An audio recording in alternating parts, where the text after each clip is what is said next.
What you can see here is the pterodons who had charged the repeater bolt thrower in Lizardmen turn 3, I guess. Killed one in that turn, killed the other one in this turn, and that panicked the other repeater bolt thrower, and he forgot to free reform.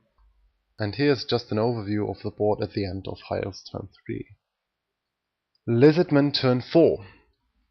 He moved back his salamanders to bring them out of harm's way, put the skinks in front of the dragon princes, and set the Stegadon up for a nice countercharge should the dragon princes be bold enough to mess with the skinks. So the rest of his army didn't move too much. He just reformed a bit and shuffled some units an inch or two. During his magic phase nothing happened because he only rolled 3 or 4 power dice.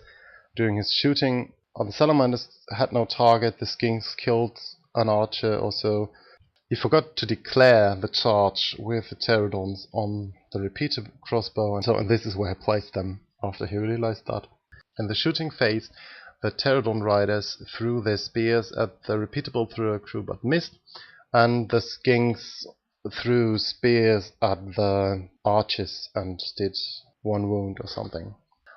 In close combat, the White Lions killed a lot of Saurus. It was just like removing 5 to 7 Saurus each round of combat, and I was losing between 2 and 4 White Lions. Maybe not even that. He rolled really bad on his 2 wound rolls. So we were stuck there. So High Elves turn 4.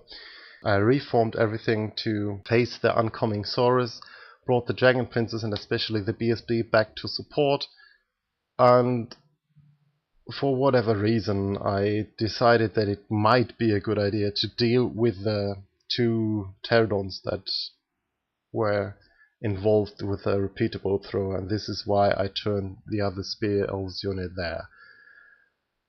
Yeah, it was not a good plan.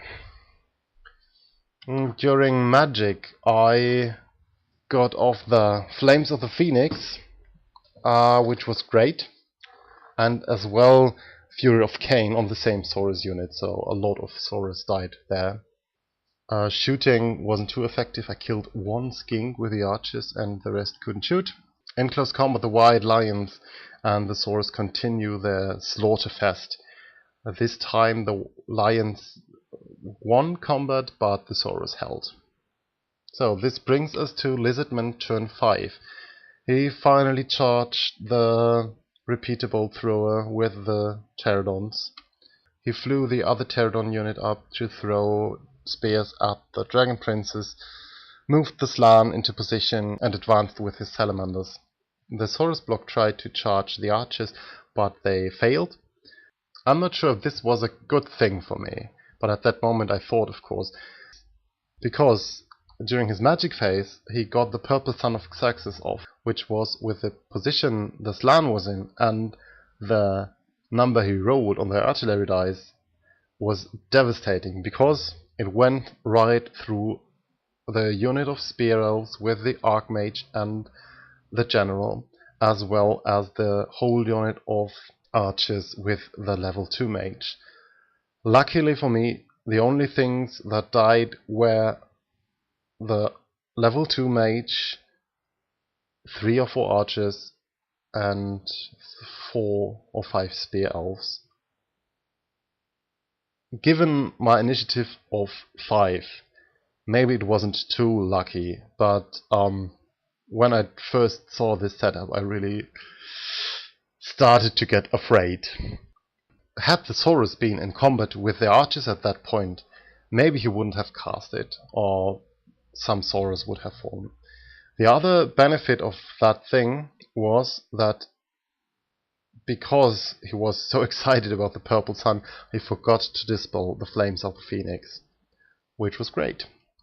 During shooting, all his spears bounced off the Dragon Prince's armor, and the salamanders didn't reach the Spear Elves, so I was lucky there.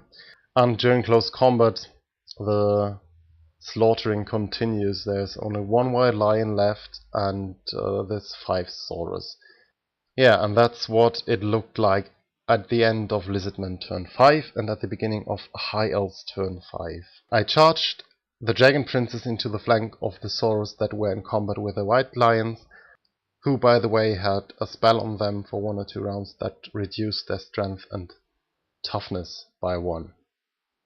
The rest of the army reformed to deal with the other Saurus block and the Skinks. During magic, the Flames of the Phoenix killed a lot of Saurus, but by far not enough to wipe out the unit. I tried to assassinate the Slan, but didn't succeed. During shooting, I killed 1 or 2 Skinks again, which was ridiculous. During close combat, the last lion died, and the Saurus withstood the oncoming charge from the Dragon Princes, so there is 2 left. And at this point, we thought the game ended. We both weren't sure, and then he said, yeah, it has to be turn 6. Even if he wasn't very happy about it, because another round of magic from his Slan and especially another round of shooting from the Salamanders would have really been bad for me. Yeah, what was alive at the end of the game was his 2 units of Saurus, the Skink Priest, 1 of the Stegadons, the Salamanders, the Slan, the 2 units of Skinks, and 2 units of Pterodons. On my side it was the unit of Archers, the 2 units of Spear Elves, the Dragon Princes, and 1 repeatable thrower. After we looked at the points, it turned out to be a victory for the Lizardmen by 270 points or something. It was a close game, and I'm happy he won because of the army list issues I had. After this game, I'm still not convinced that I like the way magic works in 8th edition.